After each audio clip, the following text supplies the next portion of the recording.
compétition un petit peu prématurée pour moi, un petit peu tôt malheureusement. Voilà, on sait que quand on est en demi-finale, il n'y a aucune chance d'erreur. On est là pour envoyer, il n'y a absolument rien à garder pour soi, il faut tout lâcher. Et malheureusement, c'est pas passé dû par j'ai pas tenu la pression, les conditions étaient compliquées. Mais je pense que le travail vient en grande partie de mon côté. J'aurais pu être meilleur et plus calme, etc. Et bien sûr, on arrive à un niveau qui devient le meilleur et il faut tout donner. Donc parfois ça passe, parfois ça passe pas. Troisième place pour moi aujourd'hui. Bon, c'était quand même une journée sympa. On a eu des vagues assez exceptionnelles comme d'hab. Puis tout seul sur le pic et tout, c'est le rêve comme d'habitude. Malheureusement, ouais, j'ai pas pu accéder à la finale ça s'est joué à la dernière seconde dans ma demi. Donc ouais, un petit peu déçu et je comprends pas exactement la décision des juges là-dessus, mais bon, c'est pas grave.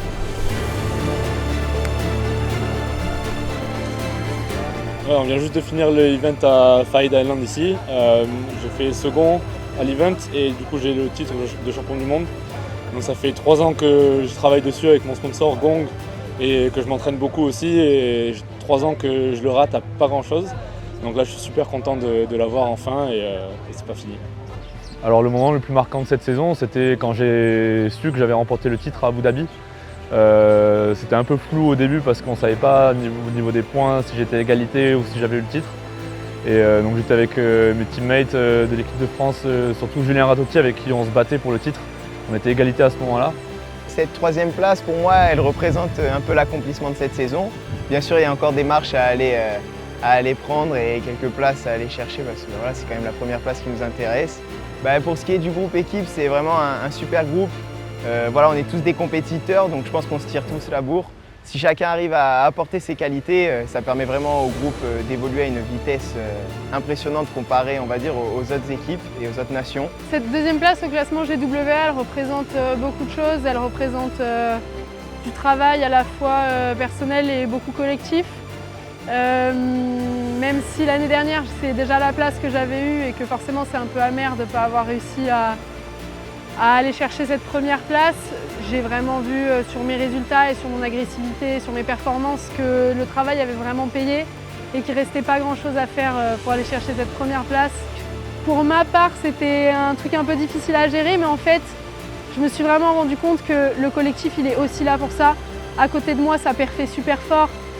Julien qui attrape la 3e place, Bastien qui gagne le championnat du monde, Romain qui fait sa première finale en GWA.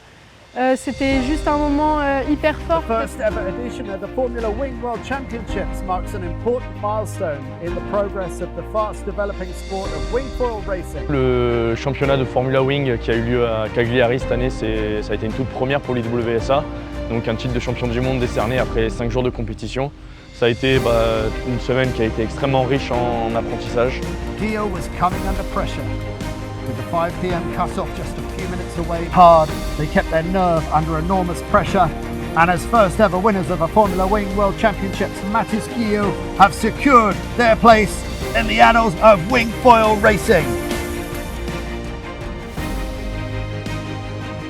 Pour moi, le collectif Équipe de France, c'est une très grande chance qu'on a aujourd'hui. La fédération est capable de nous pousser en ayant donc, du coup, des stages d'entraînement et aussi la présence d'un coach sur nos compétitions. Donc c'est quelque chose qu'on n'avait pas forcément les premières années. Et la fédération française de voile du coup, a été la première à réussir à mettre ça en place pour le wingfoil. Donc c'est aujourd'hui une grande chance qu'on a. C'est très intéressant de voir que les fédérations s'intéressent à ce sport qui est nouveau, attirant sur différents aspects et qui est très intéressant en termes de médias et de shows. Donc moi je suis content d'y participer. Du coup pendant cette année, il y a eu l'arrivée d'une très jeune fille qui s'appelle Vaina Pico, qui est une Guadeloupéenne, qui est arrivée donc, dans le sport du wingfoil et qui avait des capacités et une expérience avec la Q-foil dans le passé. 16-year-old Vaina Pico, who's come of age this season with ever-improving results, pushed up into 2nd place. Vaina Pico settled brilliantly in the late afternoon session, the French rider doing just enough to guarantee her place in the women's final. Around the first turning mark, Vaina Pico from France took the early lead. Vaina Pico, donc je suis originaire de Guadeloupe et je viens récemment de déménager à Marseille pour évoluer dans mon sport et me permettre de me déplacer sur les compétitions internationales et je fais de la wing depuis 2 ans maintenant. Final day here in Japan for the Fly A&A Windsurfing World Cup. And what Pour reprendre toute l'histoire de l'année déjà, je sors d'une superbe année 2024, double titre, foil slalom, donc on a frôlé la perfection. Donc l'idée c'était un peu de remettre le couvert. J'ai eu une bonne prépa hivernale, tout s'est plutôt bien passé. Première étape en Guadeloupe, donc sous les tropiques c'était cool, des bonnes conditions, une deuxième place.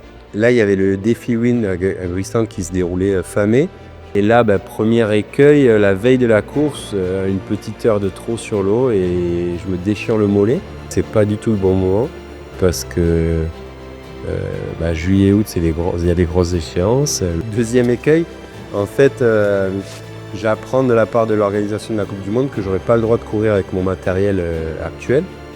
Et donc là, c'est reprise à post-blessure. On arrive sur un événement hyper important et assez difficile parce que c'est des conditions extrêmes là-bas, vent fort. Tout se goupille pas trop mal. Moi, j'ai un tout petit peu de mal à rentrer dans la compète. Alors, est-ce que c'est à cause de la blessure, à cause du matos, à cause de... Bon, mais les choses se mettent en place. Je remporte cette épreuve. Et c'est incroyable, 4 victoires d'affilée. Je ne pouvais pas rêver mieux et je suis super content de ma performance. Derrière, on a 8 jours de break où normalement je devais rentrer en France pour faire tranquille. Là, je récupère le nouveau matos. Tu connais pas ton matos. Ça se passe bien. Une deuxième victoire et ça donne un nouveau titre en slalom. En fait, deuxième partie de saison avec le foil qui reprend. Et là, il faut à nouveau rechanger tout le matos. Et là, ça a été un peu plus compliqué parce que déjà, il y avait plus d'éléments à changer. On a eu une épreuve en Allemagne où je fais 4e. En ayant reçu mes voiles de foil la veille de la compète, c'est un déclencheur. C'est la galère un peu, mais on va prendre de l'énergie et puis on va montrer qui on est. to the top 2 or 3 here? It's a lot to ask. He's having a fight with Pierre Mortefon, you can see behind. But... je termine deuxième à l'année sur le foil et au final on respecte pas l'objectif, mais quand tu vois tous les dos d'âme qu'il y a eu, on va dire, je prends et c'est une bonne année. In the women, Justine Lemaitre wins after a dominant week. C'est super d'avoir gagné cette compétition, c'est un bon début d'année sur l'année où je défends mon titre de champion du monde. Maintenant il faut se concentrer sur la suite, mais on va savourer celle-là déjà. Justine, elle est à sa place aujourd'hui. Je pense qu'elle s'est fait un peu du mal et un peu peur sur sa toute dernière journée et j'espère qu'elle en sortira grandie.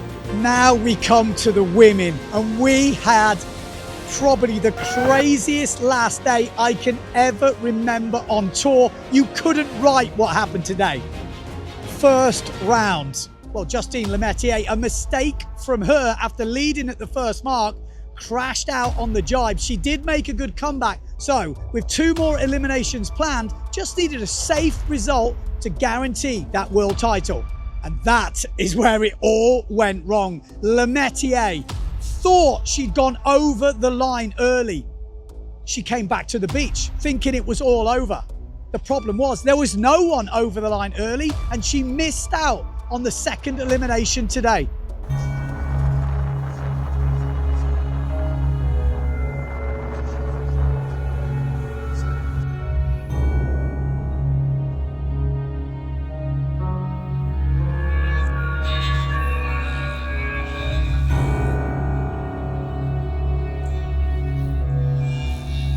Here we go. Semi-finals for the women. I'm sure the Justine Lemaitre fans are not wanting too much drama. Oh, that second semi-final. Oh, it looks okay. This first one actually pretty stacked. So Lemaitre needs a confidence booster here. Any sort of crash, even if she qualifies, that is not what she needs. She needs a nice, solid run out. Well, it is totally in her hands. If she wins this elimination, she is the world champion and the winner here in Japan. The hunted, I should say. It does feel a bit different. You know, you're not... Oh, there we go! That is not what we needed. Justine Lemaitre with an absolutely massive crash. The adrenaline. She is getting absolutely absolutely sapped right now. It's crazy. They finished level points. Blanca wins the event, Erzin in second, Le Métier in third, and that meant in the overalls, they were dead level. 3 riders on 4 points apiece, and on countback, Le Métier took the world title. I definitely didn't see that coming. I won the championship.